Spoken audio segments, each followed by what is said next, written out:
Eu tinha pensado centrar esta semana toda em Lisboa. Começámos nos hidroaviões e nos dois aeroportos, e tinha outras ideias, mas, enfim, a semana aconteceu, a vida acontece, e entretanto, não tive tempo para fazer as investigações que tinha a fazer, e hoje pensei, bem, vou falar de um livro, afinal, esta é a pilha de livros, e fui aqui pesquisar nas minhas estantes um livro qualquer que estivesse longe da minha atenção, porque hoje queria falar de um livro destes quase aleatórios que estão aqui na minha biblioteca, e parei o meu olhar num livro que comprei há uns anos, muito engraçado, um livro daqueles que são pensados enquanto projeto ou enquanto conceito um pouco diferente. É um livro que se chama, é um livro em inglês, de Nancy Campbell, e chama-se 50 Words for Snow, 50 palavras para neve. E este título é uma piada, porque havia uma espécie de mito, ou não é bem mito, isso é uma discussão que já lá vamos, uma piada, havia uma teoria, digamos assim, que, por exemplo, aqueles que se chamavam esquimós, o povo a que se chamava esquimó, e que nós sabemos que na verdade tem outros nomes, e que até são vários povos muito distintos, mas os esquimós teriam muitas palavras, 50 ou mais palavras, para designar neve. E esta era uma das provas de que a forma como nós pensamos está condicionada pela língua. Os esquimós veem muitos tipos de neve diferente porque têm muitas palavras para neve. Não é bem assim. Esta teoria, que se chama a hipótese Sapir-Whorf, enfim, é discutível. Há grandes discussões e atualmente parece que uma versão relativamente mais, digamos assim, mais superficial da teoria há muitos linguistas que acreditam nessa versão, mas, por exemplo, no que toca à forma como nós vemos as cores, uma língua que tenha uma distinção entre duas cores, por exemplo, o russo distingue entre o azul escuro e o azul claro com duas palavras completamente diferentes, como se fossem duas cores. Nós distinguimos o vermelho do rosa com duas palavras, quando, por exemplo, uma língua como o finlandês não distingue. É o vermelho escuro e o vermelho claro. Portanto, que estas diferenças levam a que as pessoas consigam ver as cores mais rapidamente, distinguir as cores de forma muito subtil, mas de forma mais rápida, e parece haver estes pequenos efeitos, mas não aqueles efeitos tremendos que os defensores da hipótese Sapir-Whorf defendiam, e alguns deles ainda defendem, que levam a que se pense nos falantes de cada língua como estando a viver em universos mentais completamente distintos. É uma boa discussão que eu não fiz assim um grande resumo agora, mas o que eu queria aqui dizer é que, na verdade, nesta questão das 50 palavras para neve, quer dizer, parece-nos muito óbvio, se pensarmos bem nas coisas, que não são as 50 palavras para neve que levam os esquimós a verem mais tipos de neve. Estes povos, e chamei esquimós porque este velho lugar comum usava esta palavra, que já hoje em dia já é muito mais rara, mas estes povos vivem no meio da neve. Portanto, digamos que a relação de causalidade é ao contrário. Começam por aperceber-se de muitos tipos de neve e depois acabam por ter palavras para esses tipos. Não reparam nos tipos de neve por causa das palavras. É ao contrário. Portanto, é, digamos, a cultura que leva à criação de novo vocabulário e não o vocabulário que limita a cultura. Pelo menos isto parece ser a explicação mais provável para mim. Mas mesmo a ideia de que há muitas palavras para neve entre os povos que vivem na neve, às vezes pode ser um pouco enganadora. E há até um livro de um linguista chamado Geoffrey K. Pullum, que se chama A Grande Fraude do Vocabulário dos Esquimós. Parece ser um título demasiado pomposo, mas é um título meio a brincar. E o que este livro diz é que, se formos ver bem, há muitas palavras para neve, tal como também nós temos muitas palavras para água. Às vezes aquilo são palavras que os esquimós não iriam... Lá estou eu a voltar ao nome, mas é o nome que esta questão normalmente que é referido em conjunto com esta questão, mas os esquimós não iriam dizer que são nomes diferentes para a neve. Por exemplo, se nós pensarmos bem, nós temos muitas palavras para água. Poça, chuva, mar, oceano, lago, gelo, e por aí fora. Podíamos continuar a contar os vários tipos de chuva, neve, Neve é uma palavra para água, numa determinada forma. Se formos por aqui, vemos que chegar a 50 palavras para neve, se calhar não é assim tão difícil.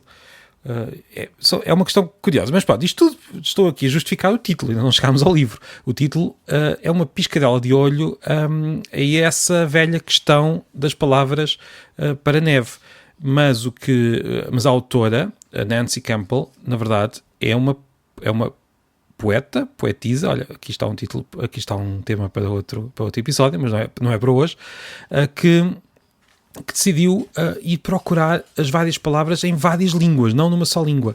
Ela pega nas várias palavras, por exemplo, em japonês, em Scots, que tem a palavra semor, em tailandês, em alemão, em espanhol, que tem aqui no capítulo a palavra penitentes, que é um tipo de neve especial, e por aí fora. Portanto, este é um livro muito engraçado, muito bem feito, graficamente muito interessante. Um livro em que, por exemplo, as letras estão num azul um azul quase aquático, não são as letras não estão a preto. Um livro que é feito todo em tons de azul, em diferentes tons de azul, que está muito bem ilustrado, só com diferentes formas de flocos de neve, que mostra um pouco das várias culturas do mundo através de 50 palavras para neve. Por exemplo, em havaiano, Aukea é a neve branca. E isto não é nada de extraordinário, porque neve, são duas palavras. Aukea, neve branca. Nós cá também temos neve branca, são duas palavras, mas claro que a autora mostra de onde é que vêm estas duas palavras, qual é que é a relação com a cultura daquela língua e por aí fora. É uma viagem à volta do mundo através das palavras para neve. É um pequeno, como eu disse, uma pequena delícia, um pequeno doce. É como aqueles doces que são criados e que nós quase temos medo de os comer porque são tão bem feitinhos. Este livro é um livro que apetece olhar, que apetece ir lendo, ir folheando, ir descobrindo palavras diferentes para neve. Olha, em tibetano, abri agora aqui na página 97, em tibetano, neve é gangs. E depois tem aqui também no sistema de escrita tibetano. E continuo aqui a abrir o livro ao calhas.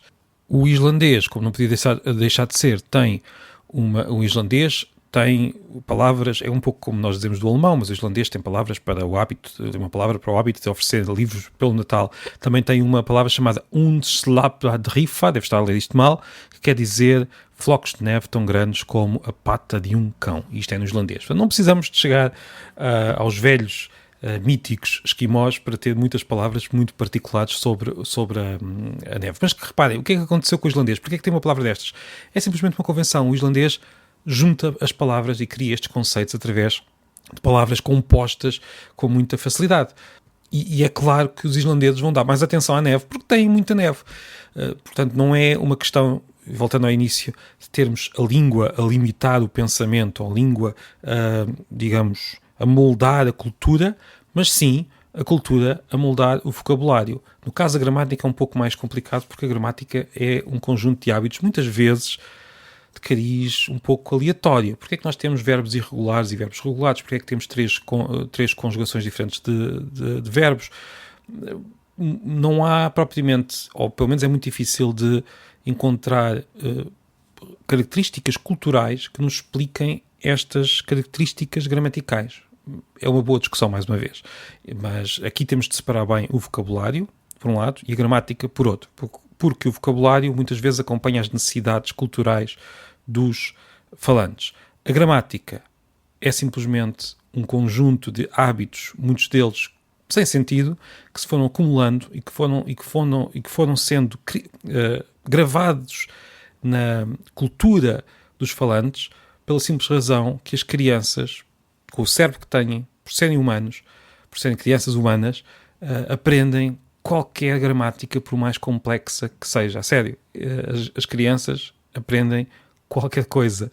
no que toca à gramática. Nós podemos inventar uma língua muito complexa e as crianças vão aprender. Há línguas só com verbos irregulares, há línguas com milhões de formas verbais. Nós temos algumas dezenas, os ingleses têm 5, mas há línguas com milhões de formas verbais diferentes e as crianças dessas línguas aprendem aquilo tudo. Depois o cérebro, a partir daí da adolescência, começa a perder alguma capacidade de aprender línguas, mas as crianças aprendem mesmo qualquer tipo de língua, o que quer dizer que a tralha gramatical, que é o que interessa nas línguas, o que é interessante nas línguas, porque estas diferenças gramaticais, essa, entre aspas, tralha, vai-se mantendo ao longo das gerações, a não ser que aconteça algum tipo de incidente, mas sobre isso falaremos depois, não hoje.